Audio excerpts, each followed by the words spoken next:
Greetings. It's your favorite fat man, Big TJ, bringing you another installment of my NFL Diary for the Week 4 season of this NFL. I don't know if I should call it my NFL Diary or the do's and don'ts on how to run an NFL organization. Either way, here we go. We're a quarter into the NFL season and a lot of people are standing on the edge of the bridge. And for you, I say get off the edge. Unless you're an Oakland Raider fan, a Jacksonville Jaguar fan, or you happen to like Tampa Bay, the rest of you are numerically still eligible to make the playoffs. Technically, so are Oakland, Jacksonville, and Tampa Bay, but they're less likely to make it, I suppose. I don't know. Things going on in their organization I'm not really excited about. For example, Tampa Bay.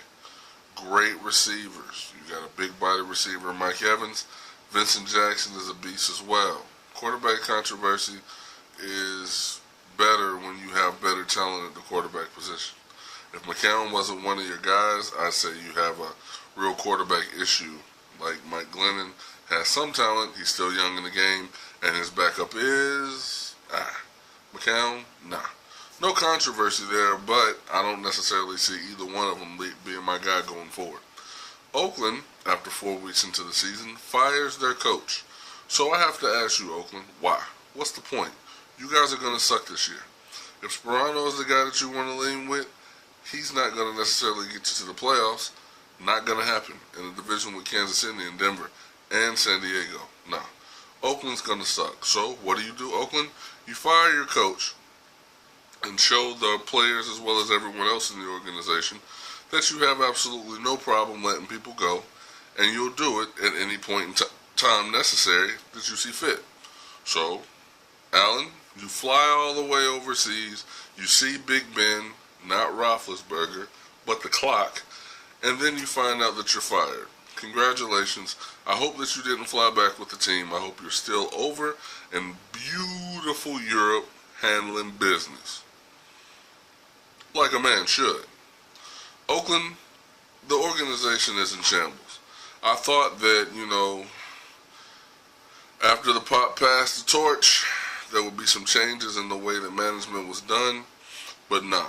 The only thing good about Oakland is Snoop Dogg's line in the song, like Al Davis said it best, just win, baby, win. Yeah, that's the best thing to happen to Oakland, because your running back situation is a joke.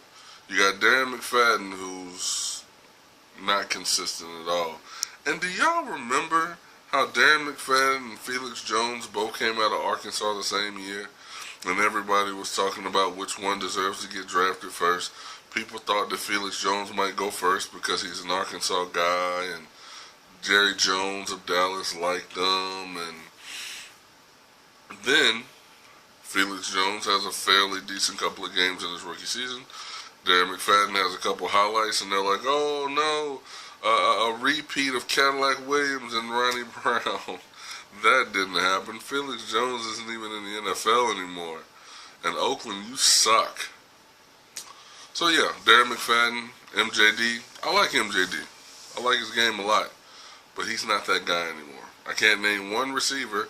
And the only reason I know that Derek Carr is your quarterback is because I made a mistake and called him out when I was supposed to be calling out his good-for-nothing brother.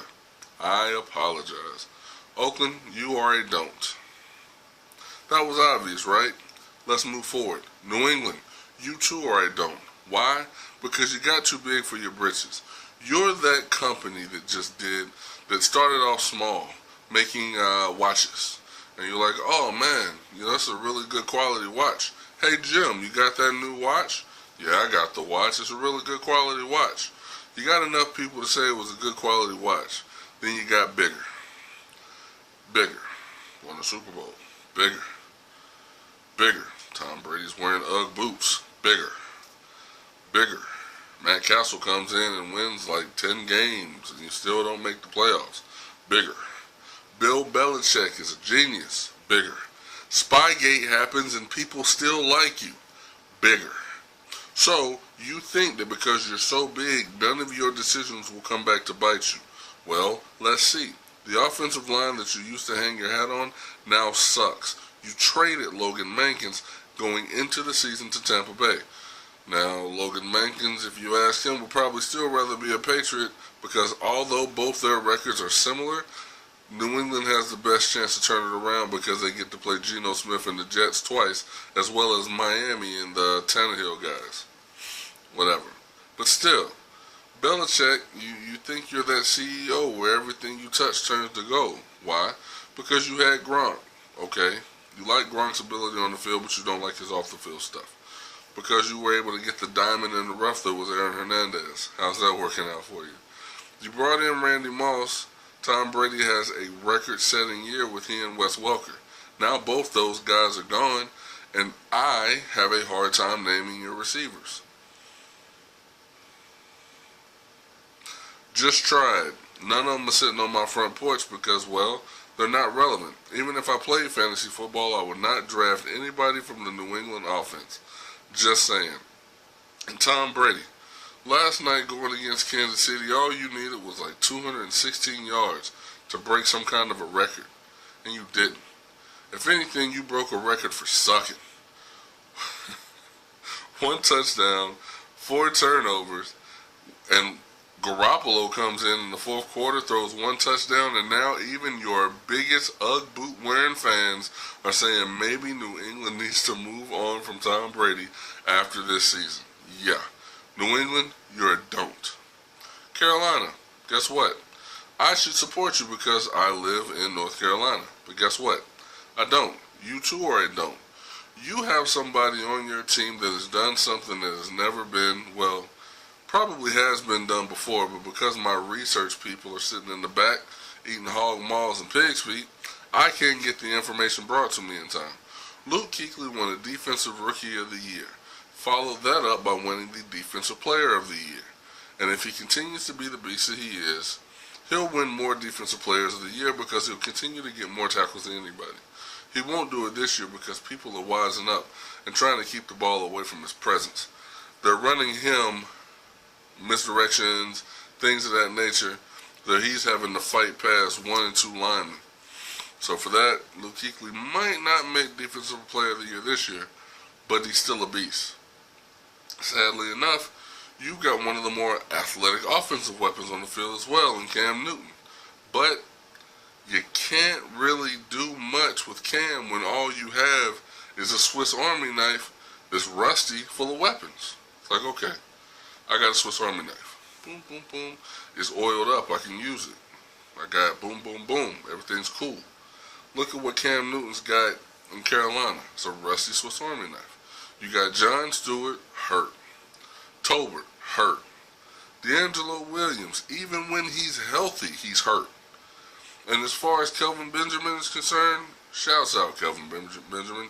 You did more in the first quarter of the season than I thought you were going to. Truthfully, I didn't think you were going to be that great.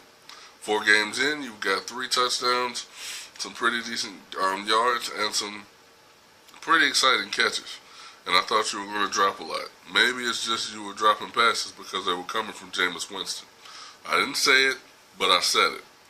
But when I look at Carolina, and Cam Newton is in a contract year, and Carolina still has not signed him to an extension, I ask myself, Cam, yeah, TJ, do you really want to stay in Carolina? I mean, besides the paycheck, have they invested anything in you to make sure that you win going forward? Well, I can't say that they have, TJ. Cam, you know what Carolina has done? What's that, TJ? They made one of the most awesome commercials with you in the Play 60. That little white kid warming up his arm saying, your mom's going to be my biggest fan, that was hilarious. Whoa, TJ. Whoa. There you have it. That was me talking to Cam Newton. Interview over. Now, to get back to my NFL diary really quickly. I've said a lot of don'ts. I probably should say a do. I could say my Philadelphia Eagles are a do. But the thing about it is they still have defensive issues. I could say the Chicago Bears are a do, but they somehow managed to lose to Green Bay, whom I called out last week. Can't really show love to San Francisco because they beat my Eagles, because they still lose to teams that they're not supposed to, as well as Seattle. So who is it due? What organization does it well? Surprisingly enough, an organization that does it well, that I don't even want to show love to, but kind of have to, the San Diego Chargers. It's ridiculous, right? Like, you replace LT with Ryan Matthews. Ryan Matthews is not immediately a success, so we down him, but the kid's got talent. And if you remember, once upon a time, there was, like, a learning curve for rookies. Phillip Rivers hasn't had anybody breathing down his neck for him to worry about losing his job to. Even though he does throw a good amount of interceptions, he's still relatively consistent as far as his numbers are concerned. They're in the AFC West, which being in the AFC is almost a green light to make it to the playoffs if your quarterback is better than 50% passing. Antonio Gates, not necessarily the guy that he once was when everybody said, hey, he played basketball at Kent State, but they do still show the diagram of him getting a rebound and him going up for a touchdown pass in the same screenshot. There you go. Defensively, you've done some work, and you're consistent. You're consistent. You're always in the hunt. So, as much as it just eats me up to show love to San Diego, there you go. San Diego is a do. Hurts me to say it, but it's the truth. It be the truth. So, thanks for tuning in. Oakland, don't. New England, don't. People, don't take what I'm saying personally. I have nothing to say about Tom Brady and Giselle. They can be the NFL version of Beyonce and Jay-Z if you want them to. All I'm saying is that New England and the Kraft family have made some poor decisions, and it's finally time for them to reap what they be sowing, folks. That's what I'm saying. Carolina, don't. San Diego, do. If you're on the East Coast and you don't know much about San Diego, get your head out of your butt and focus on some football. Let's go. Hashtag NFL Diary. Follow me on Twitter at BigTJ2020. Shouts out to my boy Mr. Controversy. Shouts out to my boy Lamont Baradas, a.k.a. the Sportologist. Mr. Mojays, Nikki Fick, Student of the Game, all my cats. Holla at your boy. It's been my NFL Diary. Peace.